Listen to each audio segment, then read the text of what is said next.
Before we changed tapes, we were talking about the NBC daytime Ernie Kovacs show. Mm-hmm. And I know that Ernie probably still did those same characters, Percy Dove Tonsils and some of the others. I just wanted to elaborate on each of those a little bit so that we know more about it, if you can. Well, I'll try to remember this. J. Burlington Gearshift, who had huge glasses, and he sort of was not a real together inventor of doubtful things. And one time he would do Tom Swift and his electric mother-in-law. He would just, all the things that he was very well read. He didn't go to college, but he was about the most well-read person I ever knew. And he would do takeoffs on Tom Swift and his whatever. And they would go on for as long as there was time to kill. He could make it go forever. Those are, sometimes they put on the best of Kovacs, and I don't think anybody's seen the best of Kovacs. Yes, the best of what he did were those ad-lib things that were not quite ad-lib. They always had a point, and they always had a beginning and a middle and an end. But in this age of snipping down to a second and a half, until he has a little more elbow room, I don't think anybody's ever going to really appreciate what he was doing. It's a different kind of humor that will be back. Well, it was really making good use of television, which I guess well, television... he had the guts to take the time, and they were always speeding him up in those days.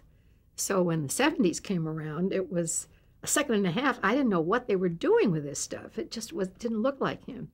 And Comedy Central leased him for 10 years, and it's about not less than a year. They will all come back to me. And they never touched any of the daily shows.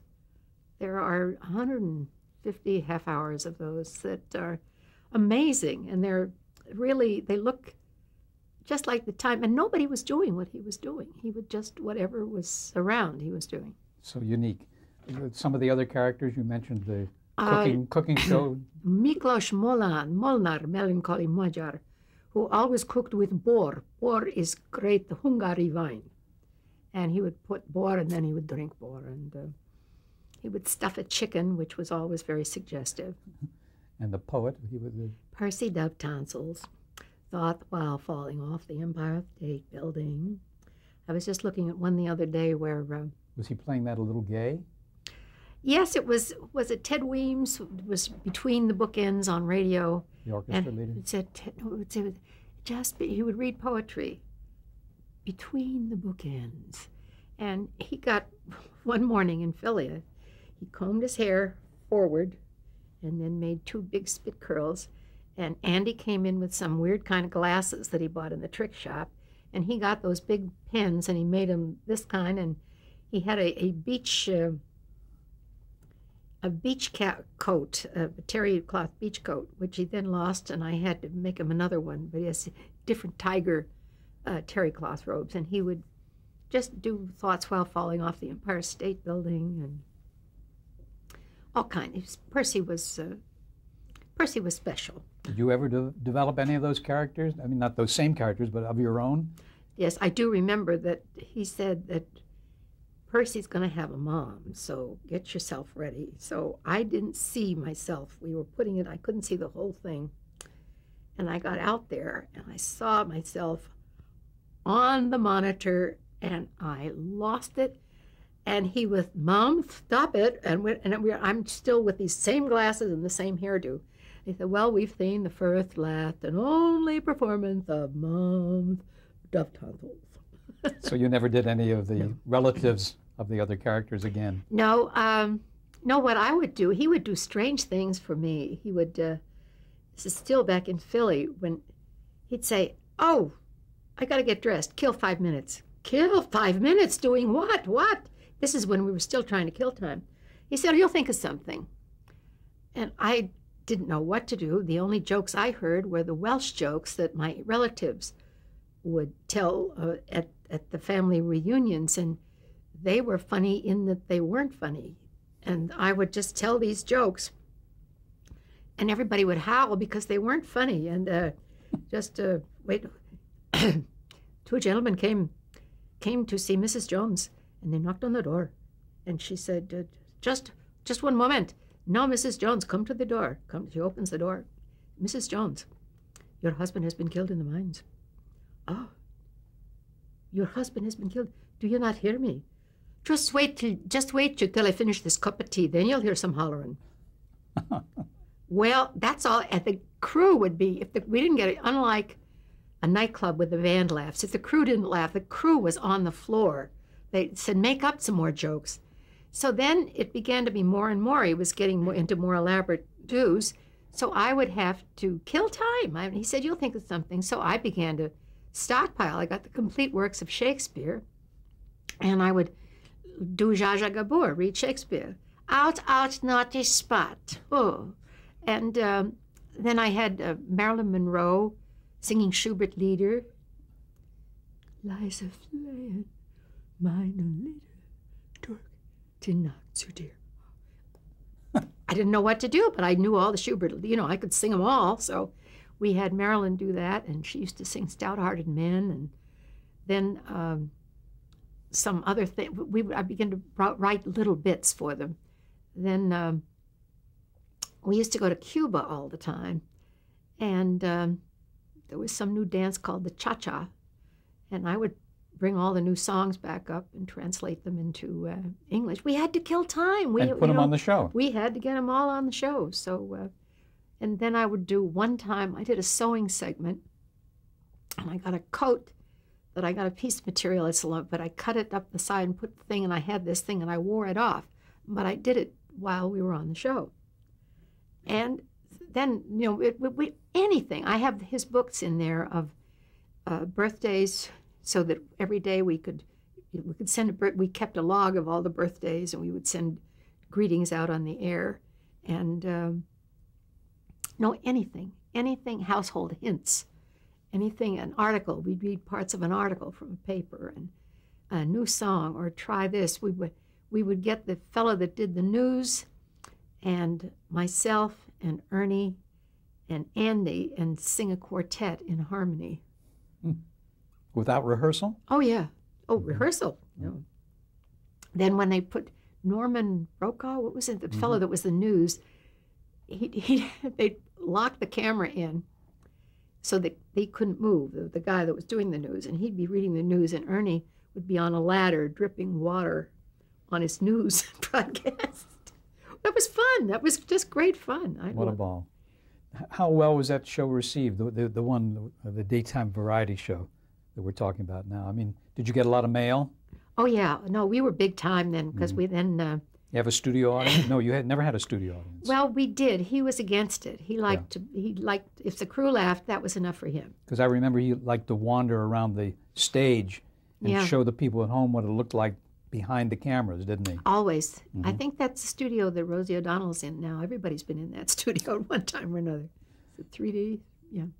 So the format for Ernie's shows, really over a period of like 5 years, had not changed that much. No, he was Kovacs. And all the suits at the network, and we all know about this, we're always trying to change him, and he just couldn't. He just had to do it his way, or not at all. Had the audience changed at all? I mean, were they as accepting of Ernie's comedy as they had been? Everybody that is a fan of Kovacs, and he still gets fan mail today. We have a fan club felt that he was the only one that really appreciated him. And it would be the head of the stock market. We'd go to the Greenbrier, and all of the heads of all the institutes would be, rabid, avid fans. And everybody, we were never a bigger ratings thing, but boy, when you had those people still write. It's amazing. It's just amazing. Now, you had a music director by the name of Archie Cody on that show. Was the music done in the same way as it had always been done on the shows? Yes, but we had great players. We had 5, 6, we could even have 8 players. That's almost a Tonight band, so, we were not up to 12. But they were the best. Schenk, the reed man, and the saxophone, and Mundell Lowe, the best guitar player. He's still, these are legends, all of them. And you always knew you didn't have to rehearse much, because you just tell them what to do and they just play it. They were just magnificent. They were so professional they could do it. Let's talk now about the famous Eugene show, which happened, I think, in 1957. January 19th, I remember that. Yep. Tell us about that, how that came about. Um, First of all, it was a half-hour show, wasn't it? yes, Jerry Lewis was supposed to do an hour and a half. And when Jerry Lewis and Dean Martin split up, everybody thought, oh, poor Dean, what's he going to do? He's not going to have anything. And actually, it was Jerry was the one who suffered the most. And at the last minute, he decided he didn't want to do an hour and a half. So they didn't know what to do. They had this half hour in a very short time to kill it. So they always called on Kovacs to do the impossible. And he said, yes, he'd love to do it. But nobody was to interfere with anything he wanted to put on. He said, no problem. So he devised this slanted room, and no, he didn't want any sound, any speaking. And was there music on the show? oh yes, music. And his shoes made noise. Everything made a noise. The library and whatever. And just before airtime, I don't remember what the time was that it went on, because I was working on the theater and I couldn't do the show, or I was supposed to do I was doing Little Abner by that time. And I didn't see it because it was on when we were on. There was no tape. We got a kinney of it. We couldn't find it. And Ernie he could do something before a show that was just amazing. I could never do it. He could, like, if the show was going on live at 8 o'clock, at 7:45, he would lie down on the floor with just a little something under the head, and he would go completely, I don't mean a little bit out, he would go, I mean way out. He could fall asleep like that, and in 5 minutes, it was like he'd been sleeping for 5 hours. He would totally, I used to say, how do you do that? Show me how to do that. And he was there for this quarter to, it was going to go on in 15 minutes. And they came in and they said, one of the sponsors is insisting that they do it live with an announcer. And somebody was there, told me, he got up very slowly, over and got his coat and his hat, and he said, well, then you better get a cowboy film ready. He walked out of the studio. So they said, okay, no, we won't do that. Just go on. So and he would have. He would have. Describe what happened in terms of the Eugene show itself. I mean, what it was about. Well, it was this character. In the original silent show, he had a wax nose turned up, and he had a hat and bumpkin pants that were up too short, and he was just kind of a guy with his lunchbox that wandered into the men's club. And of course, nobody spoke, but they just looked. And everything that he did made a noise. His joints went pow, pow, pow, like explosions. And they had a moose head, and he hung his hat on the moose head and walked through the door. And the whole rest of the moose was on the other side, and the tail was wagging. And then you hear crunch, crunch, crunch, and the moose has taken a bite out of his hat. And then he decides that he goes through different things. He gets the glasses and the ice. No matter how he tries to drink, the ice gets in his way, so he puts that in his pocket. He puts on a funny miniature phonograph record of "There's a Little Spark of Love Still Burning."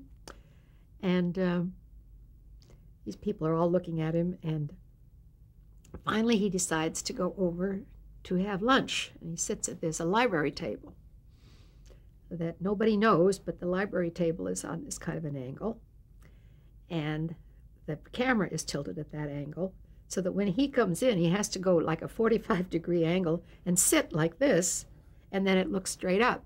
And every time he brings something out, it falls off the table. It runs off the table. He pours milk, it goes down the other side. Finally, he... very clever, and no explanation for it. No, then at the end he turns it right this way, and of course the stagehands are moving the whole set.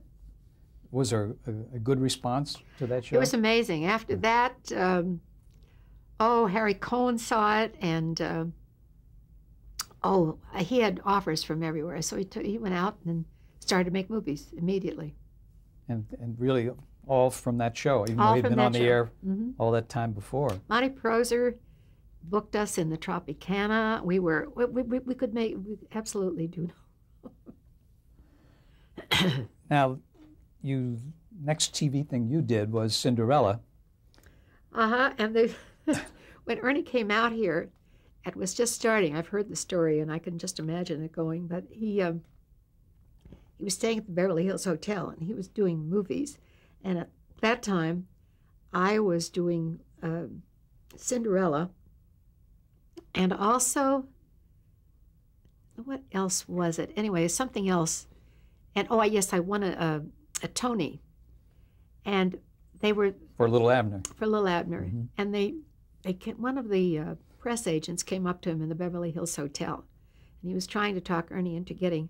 He said, "Look, if you just hire me, I'll do this, I'll do that, I'll get you on the cover of Life." In the meantime, Ernie had picked up his mail at the hotel, and there he was on the cover of Life. Buried way in the back was Cinderella, and buried also was everything else, but here was Ernie with a 12-page spread or 8-page spread in Life. But he said that the fellow just said, "Oh." Trumped his ace, right? I guess. What movie was the first movie that he did in Hollywood? Do you remember? Operation Madball. Oh, yeah. Mm-hmm. That's where he met Jack Lemmon and Dick Quine, and became lifetime friends. Absolute, joined at the hip. They were really funny. Yeah. But let's talk about Cinderella. Julie Andrews, of course, was the star, and you played the godmother. The godmother, and Ralph Nelson. Bill and Jean Eckert were there, and they did everything, the hair, and they did all this stuff that you weren't supposed to do. There was glamour on the eyes. The makeup was all. They wanted her to be a glamorous, sophisticated, not the regular fairy godmother, and they were just wonderful. But for its time, it was a very elaborate production, wasn't it? Oh, it was elaborate. It was wonderful. But what was so odd was that it was done since CBS had refurbished a theater so that all the hi-fi was done, and they had it all set. But it was a tiny theater. It was only for the radio broadcasts of Toscanini. But they thought that if they would put this on, then they could record the album in there, and they were going to save a lot of money. However, that it was so small that whenever there was something to be done, long entrances of the King and the Queen, they had to go upstairs, and then they had to go downstairs. There was no room because everything was live. The costume person was hiding behind that to change your costume. It was just cramped in like this, absolutely like this. And sainted Ralph Nelson, he was the sweetest man in the world, had told Richard Rodgers that he could come sit in the control room. And he said if something was really terrible, he should blow this whistle and he would stop. And I thought, oh, Ralph, I don't know, because I know that Rodgers was very, very, very persnickety about his music. I have one album of him conducting his music, and it's in a very strange tempo. There's a small hotel with a wishing. It's comic, actually. Anyway, everything is fine, and they have the symphony orchestra in some other part, and all the actors and people, and it's just crammed. And the chorus comes out, and this is the last run-through before air. And we're all, everybody's like, you got to make this all work. And all of a sudden, the whistle goes, and Ralph says, "All right, everybody, cut." "Yes, Mr. Rodgers," he said. "The second boy in the left there, he's singing a G flat, and he should be singing a G." There were 5,000 people, and we were going on live. And I said, "How did you?" He said, "Well, I wanted him to feel comfortable." I said, but everything was, I can't think of anything that would be stopping a train, from, it was just, but he was very nice, and right up till the airtime, he did that. Do you remember how many days of rehearsal you had on that? Did you rehearse for a week? We had a lot of rehearsal because Julie and I she was working in My Fair Lady, and I was in the other, in Daisy May Little Abner. Mm-hmm.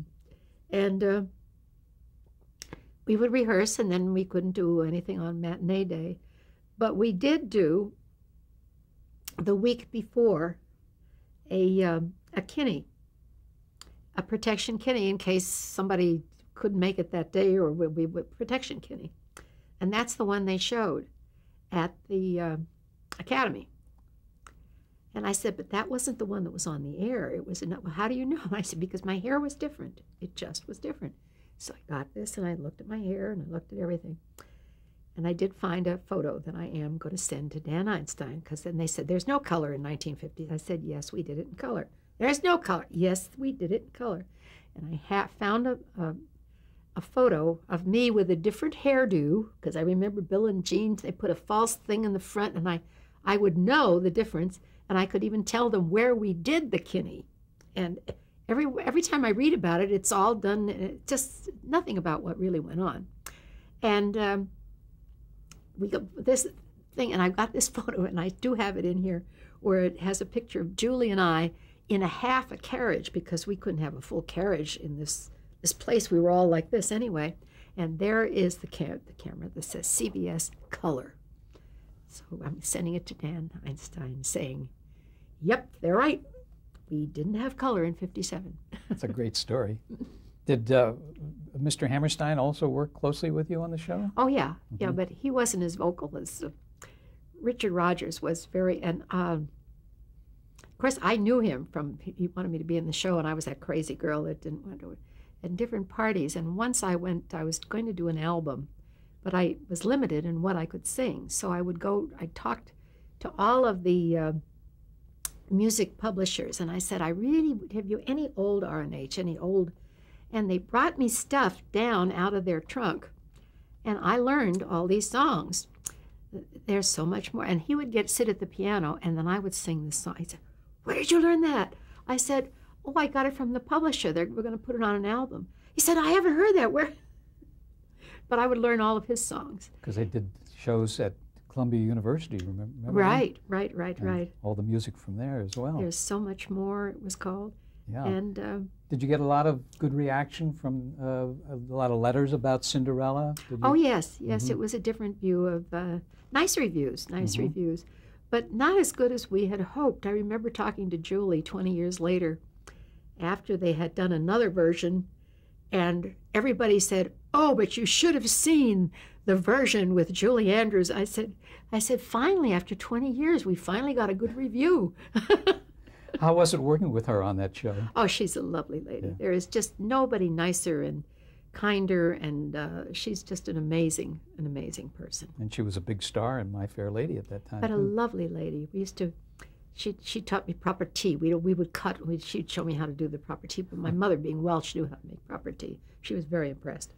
And she was so nice to Ernie when he came out here. She said, there's Kay Kendall is out there, and she doesn't know anybody. Please call her. And she and Tony Walden would come for dinner, and Tony would say, now, don't let her go Hollywood, Edie, when she comes out. I said, no, we won't do that. But she was a lovely, lovely lady. She lived next to us over on Beaumont.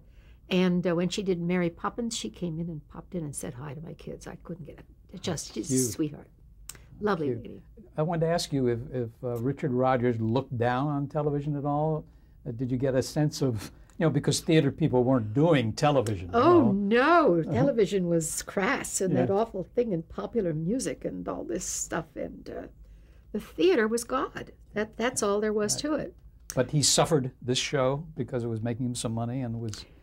Yes, and the funny thing is I saw it recently at the City Center in New York.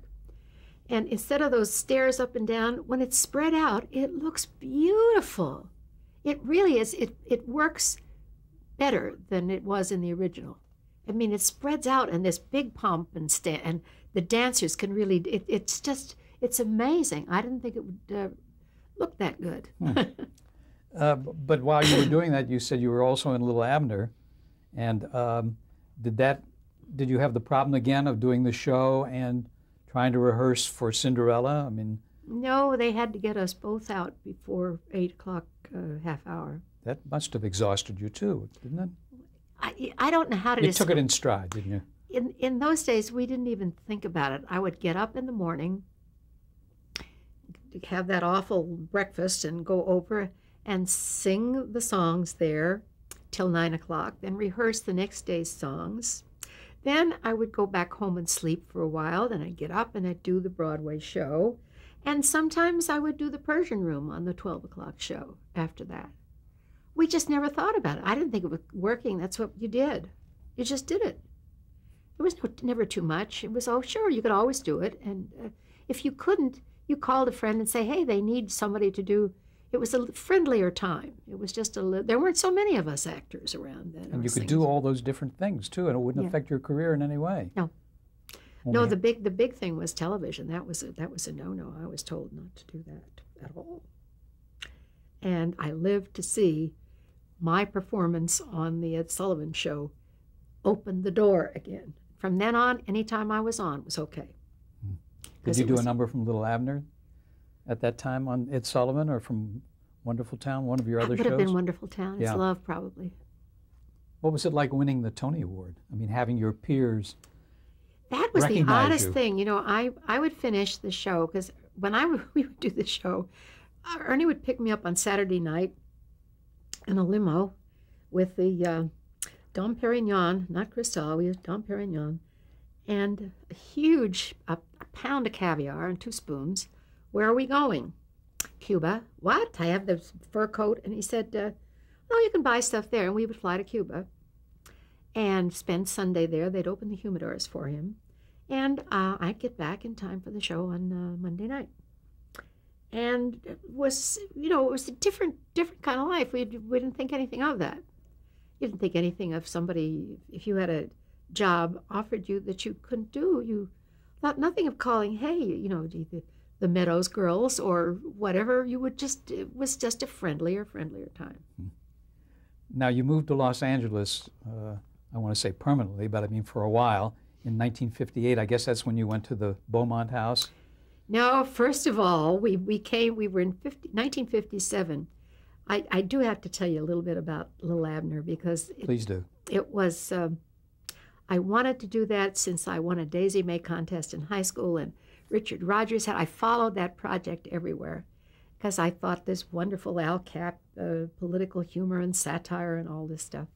So by the time it got around to, they were really going to do it, I didn't even have to audition. All I had to do was show up and talk to them, because I had been other shows, and the cartoonist lived up to with Ernie in New City, New York. Anyway, there was no problem. I just showed up with my newly blonde hair, and I was Daisy May. And then we started to do the show, and I didn't realize that Daisy May stands on stage for most of the show, most of the 2.5 hours, with only this to say, I loves you, Abner. I loves you, Abner. That's all she says. And she's reacting the rest of the time? Physically, I finally got so I drew a daisy on the stage, because when there was V staging, I was always in the center of everything with nothing to say. Do you know what that's like? If you're doing a MAME, you get on, and in 15 minutes that show's over and you've done everything. But when you have nothing to do, and you have to be there, it took, I went to Strasbourg because I didn't know what to do about it. And it ended up, it was just, you pretend you're a 4-year-old child listening to a ghost story, and you have to be vitally interested. And I've seen that show many times since. And if that lady is what I call a look-at lady, the show falls apart. If you really are there and listen, and it's a study in listening that Spencer Tracy, I just did a biography thing. He would say to me, you're the only one that's listening. I said, that's because of Daisy May. He said, what? I said, I learned it because I had to stay in the show. We're going to pick up there in just a moment.